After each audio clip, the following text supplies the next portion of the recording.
E olha eu aqui fazendo vídeo para vocês no meio de uma construção. Pois é, o meu escritório está sendo reformado. Lá fora não tem nem janela. Mas estamos aí, fazendo vídeo para vocês. O episódio 6 de Percy Jackson é um episódio ambíguo. Ele entrega alguns dos melhores momentos de personagens da temporada, mas ao mesmo tempo ele expõe com mais clareza um problema que já vem sendo plantado desde o episódio anterior, o episódio 5. As mudanças, elas vêm em um processo contínuo e estão se acumulando ao longo desses episódios e passam a produzir esses efeitos cada vez mais visíveis e ruins. A série segue mostrando que sabe aprofundar figuras que nos livros funcionavam muito mais como peças de engrenagem do que como personagens vivos, como a Clarice, o Luke e até o Tyson. Eles se saem melhores nesse episódio. O problema é que esse ganho humano está sendo feito a custas da estrutura mitológica que dá peso à história. O que começa a ficar evidente aqui é uma mudança de prioridade. O mundo ele deixa de testar os personagens e passa a ser ajustado para acompanhar eles. As provas não apertam até o limite. As consequências existem, mas elas são rapidamente redirecionadas para manter a trama em movimento. O risco é mostrado, mas ele raramente deixa de fazer força até o fim. Isso não torna o episódio ruim, tá? O episódio ele é sintomático, mostra com nitidez o caminho que essa adaptação escolheu seguir. Menos mito como mecanismo de transformação e mais roteiro como elemento de controle. E quando essa troca acontece, o conflito continua existindo, mas ele perde densidade e perde força mitológica. É a partir desse episódio que dá para dizer assim, ó, sem exagero nenhum, que o problema não está mais escondido em detalhes. Ele faz parte da coluna da história.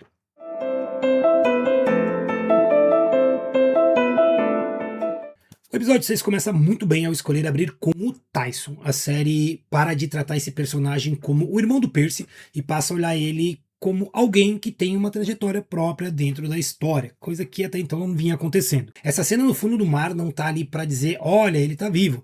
Ela serve para mostrar de uma forma bem clara que o Tyson pertence àquele espaço. E isso cria esse contraste interessante com o Percy. Os dois são filhos de Poseidon, mas ocupam lugares diferentes nesse mesmo domínio. O Percy controla o mar, o Tyson faz parte dele. É uma diferença sutil, mas é importante e vai ter reflexos no futuro. Se a série for fiel aos livros, claro, coisa que não está acontecendo. Quando o hipocampo aparece, a série também acerta. Não é um elemento jogado ali do nada e ele conecta o começo da temporada com esse momento e com o final do episódio. O colar da Annabeth, o vínculo com o Poseidon, tudo se encaixa de forma bem orgânica. Dá a sensação de continuidade, de que a história lembra do que apresentou antes. É uma cena que não existe nos livros, mas que se encaixa muito bem. São mudanças que às vezes encaixam, né? Nem sempre mudança é ruim. Esse começo passa uma mensagem clara para quem está assistindo. O episódio vai falar de retorno, de consequência e de escolha. O problema é que esse início cria uma expectativa muito alta. Ele promete um episódio mais atento às consequências, mais coerente com o que foi plantado antes.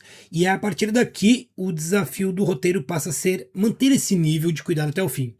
E é exatamente aí que o episódio escorrega. Quando a história chega à Ilha de Polifemo, fica claro que a série quer fazer algo diferente do livro. Em tese, isso não seria um problema. Atualizar não é necessariamente trair. O problema é como essa atualização opera. No livro, a ilha funciona como uma prova. Tudo ali exige cálculo, engano e controle. Os personagens erram, o plano desanda e cada decisão tem um peso imediato.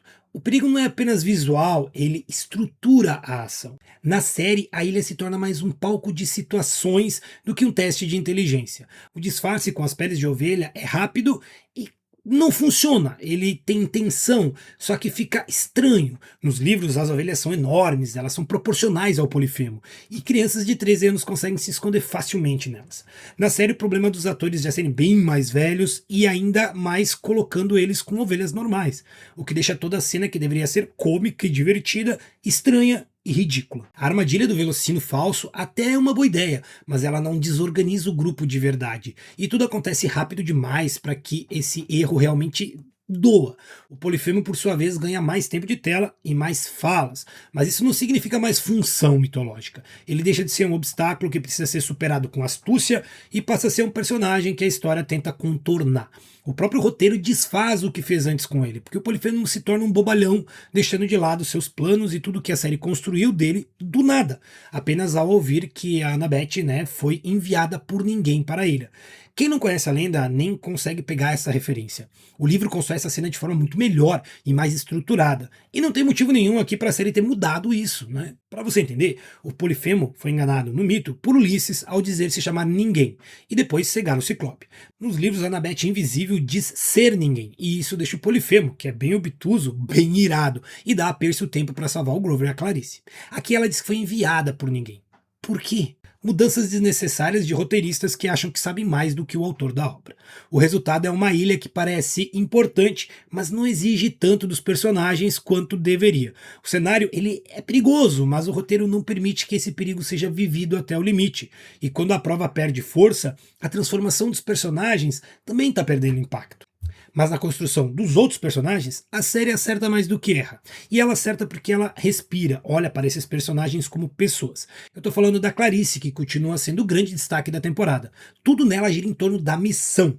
O acampamento é a casa dela, não é um lugar de passagem. É o único espaço onde ela se sente parte de alguma coisa. Isso explica porque ela não quer abrir mão do Velocino. Claro que tem a questão com Ares também, mesmo quando isso coloca em conflito direto com Percy. Essa tensão entre eles funciona porque ela é humana.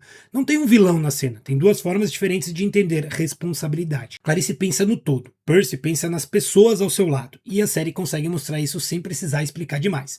E ao mesmo tempo reforça esse lado do Percy que está sendo colocado como provável responsável pela destruição do Olimpo, caso ele seja o meio-sangue da profecia. Que ele, no caso, destruiria tudo apenas para salvar um amigo. O Grover, por outro lado, volta a ocupar um lugar mais ativo. Ele não é apenas o amigo em perigo agora, né? Ele é o personagem que sente, percebe. É ele que descobre a verdade sobre o Velocino, né? Isso resgata um pouco da função original do personagem, que estava meio apagada em outros momentos da temporada. O problema é que mesmo aqui, a história evita ir até o fim nas consequências. A Clarice é colocada diante de uma escolha difícil, mas o roteiro logo apresenta uma saída, que não depende dela. O conflito existe, mas não tem tempo de ficar incômodo. Ele é resolvido rápido demais, e de forma até bem boba. Você falar que todo esse drama é outra invencionice rasa e idiota por parte da série. Ela não existe no livro. Luke nunca aparece na ilha, principalmente sozinho. Lembra que eu falei que eles estão transformando ele de um general, né, em um soldado solitário que resolve tudo com as próprias mãos? Mas ao mesmo tempo, aqui está o coração do episódio, e também o ponto onde o problema fica mais visível. O encontro com o Luke não é um desvio qualquer, ele é a materialização de tudo que a série vinha construindo desde o início da temporada. Luke é mostrado como alguém que ainda se importa, que hesita, que tem laços, e isso como drama funciona. A decisão do Percy de entregar o Velocino para salvar a Annabeth faz sentido, e faz sentido por um motivo bem específico, né? A série já plantou isso no episódio anterior. O defeito fatal do Percy é a lealdade. Não é um detalhe jogado ao vento. É uma característica que vem ganhando forma. O problema começa depois, porque essa escolha deveria deixar uma marca mais profunda. Entregar o Velocino ao Luke é um erro grave, é uma decisão que, em termos mitológicos, exigiria um preço muito alto, mas a série rapidamente redireciona o impacto. O Luke salva a Annabeth, o Velocino segue em jogo e o Luke sai maior como personagem. O Percy continua coerente com seu perfil, funciona como drama, mas perde força como prova e distorce completamente o que o livro construiu.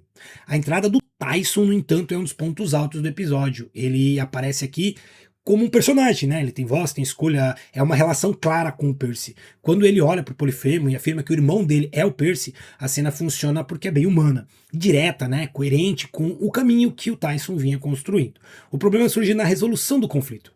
Todos os elementos estão na tela para um embate que deveria ser decisivo, mas a narrativa recusa a experiência completa do confronto. A luta entre o Tyson e o Polifemo acontece fora de cena. O resultado é entregue bem pronto, né, sem que a gente tenha passado pelo processo do risco. Isso não é nenhuma questão de efeitos especiais, é mais uma questão de condução e direção. Polifemo no mito e no livro existe para colocar o grupo em uma situação de limite real. Quando esse limite é resolvido fora da tela, o perigo é encerrado, mas não é sentido. No fim das contas, o episódio 6, Ninguém Pega o Velocino, deixa uma sensação clara. Ele entrega momentos bons, personagens mais interessantes e algumas ideias que, isoladas, funcionam. Clarice ganha camadas, o Tyson se firma como personagem, o Luke continua sendo trabalhado, né? Estão buscando aqui uma complexidade que lá na primeira temporada foi ignorado. O problema é o caminho escolhido para fazer isso. A série vem apostando cada vez mais em ajustar o mundo aos personagens, em vez de forçar os personagens a atravessarem um mundo. O perigo aparece, mas logo é controlado. As provas começam fortes, mas são encurtadas na hora em que deveriam doer um pouco mais. O livro mostra muito mais isso. Com isso o episódio funciona, mas funciona sem impacto. Ele anda, ele entrega informação, ele move a história para o próximo ponto, mas não marca. E para uma história que nasce do mito, da queda, do erro e da consequência, isso faz toda a diferença. Por isso a minha nota para esse episódio é 6. Uma nota que reconhece o que a série acerta em personagem e intenção, mas que também aponta um problema estrutural, que já não dá mais pra gente ignorar, né? Se esse padrão continuar nos próximos episódios, e parece que vai, o preço vai ser bem ruim lá na frente, tá? E se você chegou até aqui é porque tá gostando. Então lembra do like, porque isso ajuda muito o canal a se manter relevante. Se inscreve para acompanhar os próximos vídeos e as próximas análises, porque os episódios finais vão exigir muita conversa da gente, tá? E tem que estar com o sino das notificações ativado, claro, assim o YouTube te avisa quando um vídeo novo sair aqui no canal. E para quem quer ir além do vídeo, o Clube de Membros é onde essas discussões acontecem com mais calma e muito mais profundidade. Tem também nosso canal de WhatsApp, tá? É de graça e você fala comigo, com vários outros nerds que estão acompanhando Percy Jackson aqui no canal. No último vídeo de análise do episódio final, vai rolar o sorteio do livro O Mar de Monstros entre os membros do canal, né? Coisa boa, né? Então, até o próximo vídeo. Forte abraço e se cuidem.